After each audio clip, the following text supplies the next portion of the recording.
Hello everyone, I am Dr. RJ Lihite. Welcome to my channel Sagarika Government Rules Learning. Today I am going to present the mode of procurement based on estimate of a good as per JFR 2017.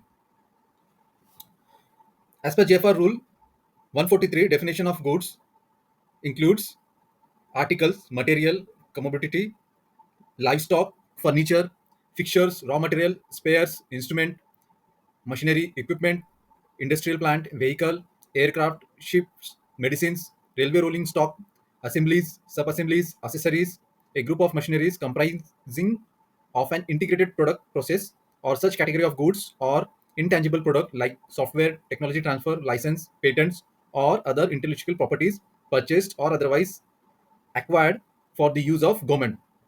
तो GFR 2017 rule 143 में definition of good दिया हुआ है।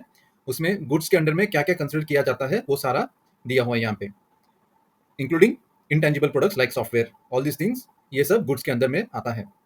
The term goods exclude books, publication, periodicals etcetera for a library. Goods के अंदर में क्या नहीं आता है? बुक्स, पब्लिकेशन, periodicals जो लाइब्रेरी में यूज होता है वो गुड्स के अंदर में अंडर नहीं आता है as per the GFR 2017 rule 143। The term goods also include works and service which are incidental or consequential to the supply of such goods such as transportation, insurance, installation, commissioning, training and maintenance. Goods के अंदर जो works है and service है वो भी include होता है, such as transportation, अगर कोई इंस्टीट्यूट में व्हीकल यूज हो रहा है तो ट्रांसपोर्टेशन, इंश्योरेंस, इंस्टॉलेशन और कमीशनिंग, ट्रेनिंग एंड मेंटेनेंस, ये सारा भी गुड्स के अंदर में इंक्लूड होता है एज पर जेएफआर 2017 रूल 143। तो how to determine estimate of a good, ये काफी बार क्वेश्चन पूछा जाता है कि गुड्स का एस्टिमेट कैसे हम लोग डिटरमाइन करेंगे बिफोर द प्रोक्यूरमेंट। तो फर्स्ट है मार्केट सर्वे और इनवाइटिंग कोटेशंस।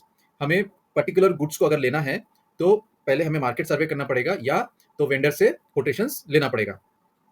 सेकंड पॉइंट है previous purchase order of a good by considering any price escalation, statutory levies, exchange rate variation etcetera. अगर ऑलरेडी वो गुड परचेस किया हुआ है तो उसके जो परचेस ऑर्डर है, जो ऑलरेडी प्रीवियस परचेस ऑर्डर है, उससे भी हम लोग एस्टिमेट का एक गेस कर सकते हैं कि इतना वो गुड का प्राइस हो सकता है। एक एस्टिमेट हम लोग गुड का कंस्ट्रक्ट कर सकते हैं, कैलकुलेट कर सकते हैं। उस परचेस ऑर्डर के साथ हमें बाकी प्राइस एस्केलेशन भी कंसिडर करना पड़ेगा। हो सकता है उस गुड का प्राइस इंक्रीज हुआ होगा, तो may be the statutory levy, statutory obligations, GST जो टैक्स होता है वो मे बी परसेंटेज बढ़ सकता है या घट सकता है, या एक्सचेंज रेट वेरिएशन जो डॉलर और रुपीस का जो एक्सचेंज रेट है उससे भी वो गुड्स का प्राइस वेरी हो सकता है। तो purchase order, previous purchase order of a good buy, we have to consider price escalation also. Third point है comparing products in GeM categories. तो गवर्नमेंट ई मार्केट प्लेस जो है वहाँ पे भी हम लोग प्रोडक्ट सर्च कर सकते हैं, वहाँ डिफरेंट कैटेगरीज होता है, वहाँ पे हम लोग प्रोडक्ट सर्च करके उनका प्राइस देख के हम लोग एक एस्टिमेट कैलकुलेट कर सकते हैं before the procurement. Fourth point है पीर रिव्यू और consultation from experts in a field. Still हमें कंफ्यूजन है तो हम लोग किसी एक्सटर्नल एक्सपर्ट्स की सजेशन लेके, कंसल्टेशन लेके हम लोग गुड्स का एस्टिमेट डिटरमाइन कर सकते हैं। तो as per GFR general finance rule 2017 rule 149 में जेम के बारे में दिया हुआ है गवर्नमेंट ई मार्केट प्लेस।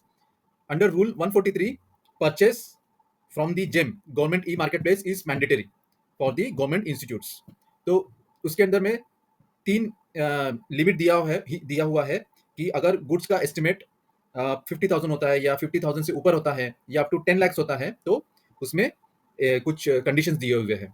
तो फर्स्ट है up to 50,000 through any available supplier. अगर वो गुड का एस्टिमेट आपने जो कैलकुलेट किया है वो 50,000 तक है, अप टू 50,000 तक है, तो जेम में जो भी अवेलेबल सप्लायर है वहां से हम डायरेक्ट परचेस कर सकते हैं।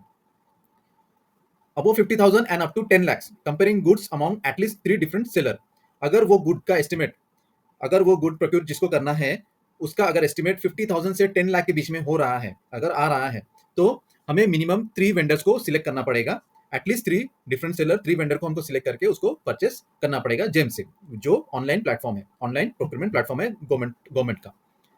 अबो 10 lakhs, अगर उस गुड का एस्टिमेट अगर अबो 10 lakhs है तो हमें ऑनलाइन बिडिंग और रिवर्स ऑक्शन टूल से उसको परचेस करना पड़ेगा।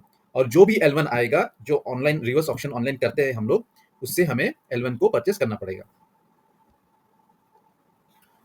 तो procurement of goods from outside the GeM portal, अगर वो गुड जेम में अवेलेबल नहीं है तो हम उसे जेम के बाहर से, मतलब ऑफलाइन उसको परचेस करना पड़ेगा। उसके लिए दो रूल दिया हुआ है। Rule 154 and rule 155 in the GFR 2017। Rule 154 क्या बोलता है? Purchase of goods without quotation, purchase of goods up to value rupees 50,000। अगर उस गुड का वैल्यू एस्टिमेट 50,000 तक है, as per rule 154 of GFR 2017, हम उसको परचेस कर सकते हैं without quotation. Rule 155, purchase of good by local purchase committee based on the market survey, purchase of good costing above rupees 50,000 up to 5 lakhs। अगर किसी good का estimate या वो गुड का वैल्यू 50,000 से 5 लाख के बीच में है, तो हमें उसको लोकल परचेस कमेटी के थ्रू परचेस करना पड़ेगा based on market survey.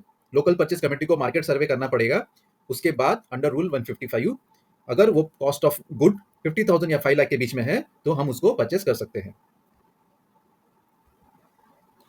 Rule 158, purchase of goods by obtaining bids under GFR 2017। हम बिड्स कलेक्ट करके, बिड्स इनवाइट करके भी हम लोग परचेस कर सकते हैं अगर the cost of good is very high. तो रूल 161, एडवर्टाइज टेंडर इंक्वायरी कर सकते हैं। Estimated value of the good is 50 lakhs and above. अगर किसी गुड्स का वैल्यू 50 lakhs एंड अबो है, तो एडवर्टाइज टेंडर इंक्वायरी करना पड़ेगा as per rule 161। E publishing on GeM, central public procurement portal CPP and institute website. जब भी हम लोग अगर किसी गुड का value more than 50 lakhs and above है, तो हमें एडवर्टाइज टेंडर करना पड़ेगा और उसको हमको central public procurement portal CPP में उसे पब्लिश करना पड़ेगा और इंस्टीट्यूट वेबसाइट में भी टेंडर डॉक्यूमेंट्स को पब्लिश करना पड़ेगा अगर हम एडवर्टाइज टेंडर इंक्वायरी अगर करते हैं तो। Rule 162, limited tender inquiry, estimated value of the goods is up to 50 lakh. The copies of the bidding document sent directly by speed post, courier, email to firms which are registered supplier. अगर किसी good का value up to 50 lakh है, estimated value of the good is up to 50 lakh, तो as per rule 162 हम limited tender inquiry दे सकते हैं। Limited tender inquiry में क्या होता है, जो रजिस्टर्ड सप्लायर है उन्हें हम टेंडर डॉक्यूमेंट स्पीड पोस्ट कर सकते हैं, कुरियर कर सकते हैं, ईमेल कर सकते हैं एज पर रूल 162, और वो वहां से हम लोग हमारे कोटेशंस वेंडर से कलेक्ट कर सकते हैं from the registered supplier as per rule 162। तो अदर मोड ऑफ प्रोक्यूरमेंट क्या क्या है? Rule 163, two bid system. Two bid system, simultaneous receipt of separate technical and financial bids for purchasing high value plant, machinery etc. of a complex and technical nature। अगर कुछ high value plant है, machineries है, complex है, specifications technically बहुत ही complex है, specification काफी सारा है, तो हम two bid system as per the rule 163 से परचेस करना पड़ेगा। टू बिड सिस्टम में क्या होता है, एक होता है टेक्निकल बिड होता है और दूसरा होता है फाइनेंशियल बिड। ये दोनों सेपरेट एनवलप एक साथ हम vendor store and purchase section को सेंड करता है। तो टू बिड सिस्टम में technical bid and financial bid collect करते हैं as per rule 163। Rule 164, two stage bidding. Two stage bidding, obtaining bid in two stage with respect of financial bids after receipt and evaluation of technical bids। As per rule 164 ये क्या होता है, उसमें two stage होता है। पहले stage में हम लोग टेक्निकल बिड्स कलेक्ट करेंगे, उसको इवेल्युएशन करेंगी टेक्निकल इवेल्युएशन कमेटी, फिर उसके बाद जो भी एलिजिबल वेंडर्स होंगे उनके हम फाइनेंशियल बिड कलेक्ट करेंगे इन सेकंड स्टेज। तो टू स्टेज में क्या होता है, फर्स्ट स्टेज में हम टेक्निकल बिड्स करेंगे कलेक्ट, फिर टेक्निकल इवैल्यूएशन होगा और जो भी एलिजिबल और क्वालिफाइड होगा फॉर द फाइनेंशियल बिड उनके हम फाइनेंशियल बिड्स ओपन करेंगे। तो rule 164, two stage bidding. Then next is rule 166, single tender inquiry. Proprietary article certificate is to be provided by ministry और डिपार्टमेंट। एज पर रूल 166 अगर वो single tender inquiry है, अगर वो जो चीज है, वो जो गुड है उसी वेंडर के पास अवेलेबल है, उसी वेंडर के पास एक्सपर्टाइज है उस गुड का, तो हम as per rule 166 single tender inquiry float कर सकते हैं। उस अंडर 166 हमें proprietary article certificate PAC pack certificate ministry को, डिपार्टमेंट को सबमिट करना पड़ेगा फॉर सिंगल टेंडर इंक्वायरी।